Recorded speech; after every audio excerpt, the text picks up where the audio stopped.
এটা আমি সব কটা চপ এখানে তুলে নিলাম। ভেঙে দেখি, দেখেন অনেক সফট হয়েছে। এরকম অনেক, একটু আমি খেয়ে দেখলাম, অনেক মজাও হয়েছে, টেস্টি। আসসালামু আলাইকুম আমার প্রিয় আপু ও বন্ধুরা, আমার প্রিয় দিদিরা, সবাই কেমন আছেন? আমি আলহামদুলিল্লাহ ভালো আছি।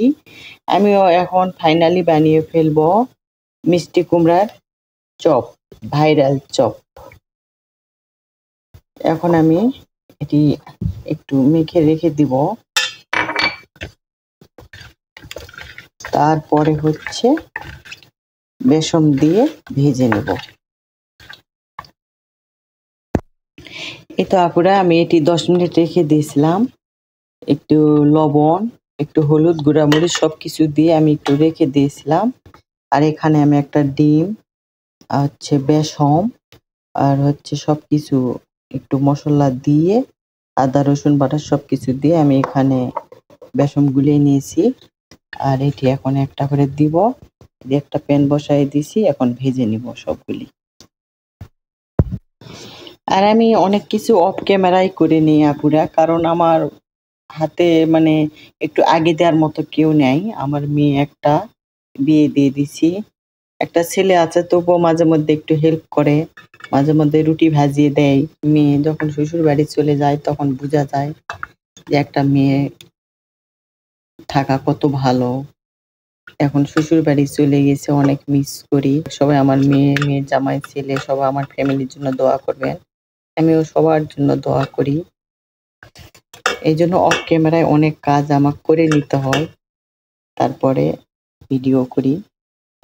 এখন আমি প্যানের মধ্যে তেল দিয়ে দিব, তারপরে একটা করে ভেজে নিব। প্যানের মধ্যে তেল বসিয়ে দিয়েছি, আমি একটা করে এখন ভেজে নিব। এটি হচ্ছে ভাইরাল চপ।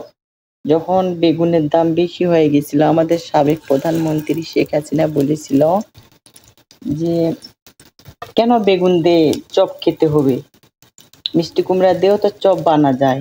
আমার সেই ভাইরাল চপ আজকে বানিয়ে ফেললাম। কোনোদিন আমি খাই নাই, আজকে আমি প্রথম বানালাম। আপুরা, তোমরাও সবাই ট্রাই করে দেখবেন, হয়তো অনেক মজাই হবে। যেহেতু আমাদের প্রধানমন্ত্রী নিজেই বলছিলেন, তাই আমিও তো মাঝে মধ্যে মিষ্টি কুমড়ার চপ বানাই, তাহলে তো অনেক মজাই। এই তো আপুরা, এরকম উল্টায় পাল্টায় ভাজে নিতে হবে। আমি তেল একটু কমই দেই, তেল খাওয়াটা বেশি ভালো না। আমি একটু হেলদি হয়ে গেছি, এই জন্য একটু তেলের পরিমাপটা একটু কমই খাই। আর তোমরা যারা যার যেভাবে পছন্দ ওইভাবে তেল দিয়ে ভাজে নিতে পারো।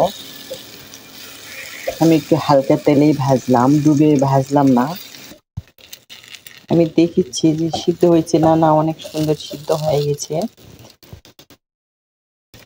দেখে মনে হচ্ছে অনেক ইয়াম্মি হবে। এখন আমি তুলে নিব। একটু ভাজার সময় একটু চুলার তাপটা একটু লো আঁচে দিবেন, তাহলে ধীরে ধীরে চপটা অনেক সুন্দর হবে।